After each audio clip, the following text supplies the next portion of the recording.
গত উপদেষ্টা পরিষদের বৈঠকে এর আগের সপ্তাহে গৃহীত আরপিওকে পুনরায় সংশোধন করা একটি দলের অন্যায় অযৌক্তিক আবদারের কাছে নথি স্বীকার করার শামিল বলেই আমরা মনে করি। এই সরকারের বিভিন্ন কর্মকাণ্ড অতীতেও একটি বিশেষ দলের প্রতি আনুগত্যের বহিঃপ্রকাশ ঘটেছিল।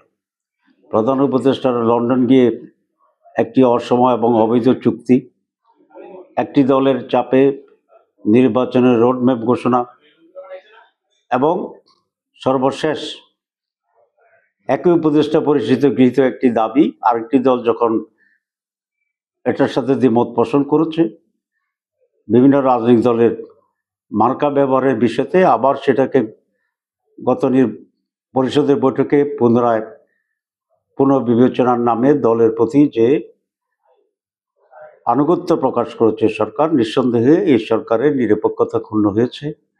আমরা এই সিদ্ধান্তকে মানি না এবং এই সিদ্ধান্তের গ্রহণের নিন্দা জানাচ্ছি।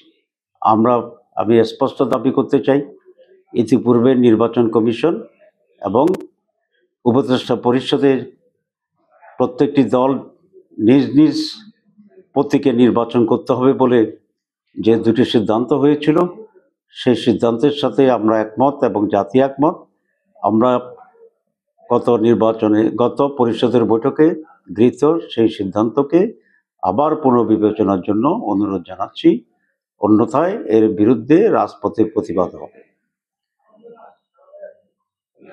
সনদ বাস্তবায়ন নিয়ে বিএনপি নতুন করে যে পরিস্থিতি তৈরি করেছে, এটি একেবারে অনাকাঙ্ক্ষিত এবং জনগণ ফেব্রুয়ারিতে যে একটি জাতীয় নির্বাচন চাচ্ছে, নির্বাচনের ঠিক আগেই হঠাৎ এরকম রাজনৈতিক অনিশ্চয়তা উত্তাপ তৈরি করা ফেব্রুয়ারি নির্বাচন অনুষ্ঠানের প্রক্রিয়াকে বাধাগ্রস্ত করছে বলে আমরা মনে করি এবং এইরকম অশুভ চক্রের কাছে প্রধান উপদেষ্টা নথি স্বীকার করবেন, বশ্যতা স্বীকার করবেন এবং ষড়যন্ত্রের কাছে নথি স্বীকার করে উনি সনদকে আইনি ভিত্তি দেওয়ার ক্ষেত্রে পিছিয়ে যাবেন, এটা আমরা আশা করি না।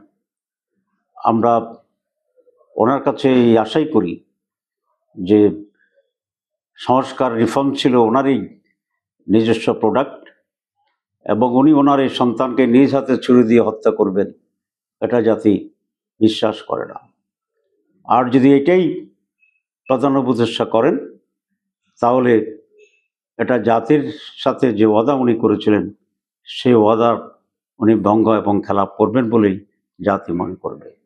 আমরা আশা করি উনি দৃঢ় ভূমিকা পালন করবেন এবং সংস্কার বাস্তবায়নে উনি যথার্থ এবং সঠিক সিদ্ধান্ত